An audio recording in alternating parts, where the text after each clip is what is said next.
Lots of people are convinced that God exists.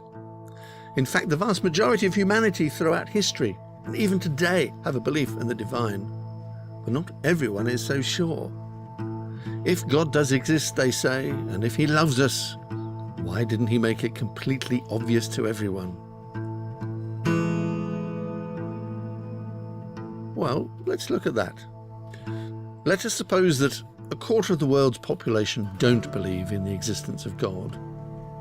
If we were to write messages in the sky every day, then perhaps this number would shrink. But would everyone be convinced by that? Some would just suspect an elaborate conspiracy or a trick, wouldn't they?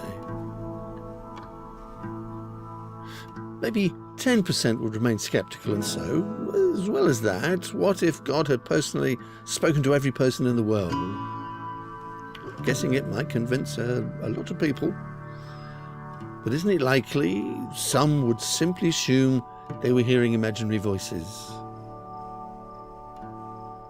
Let's say 5% would still be unconvinced. What if God sent an angel to those hardened unbelievers to try to explain and convince us? Okay, this would probably be enough for a few more to believe.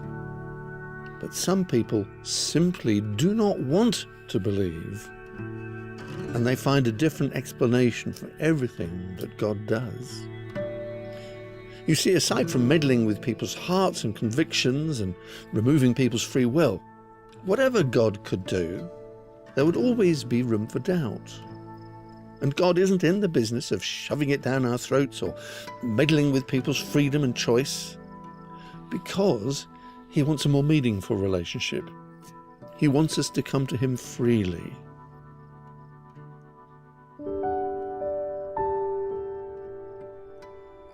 And so, yes, God may seem hidden and distant, enough to even doubt his existence.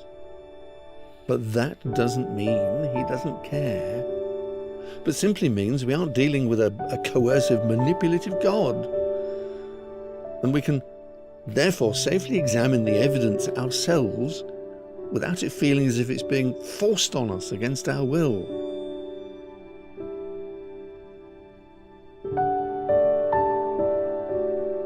Now, that's reason enough to start looking, isn't it?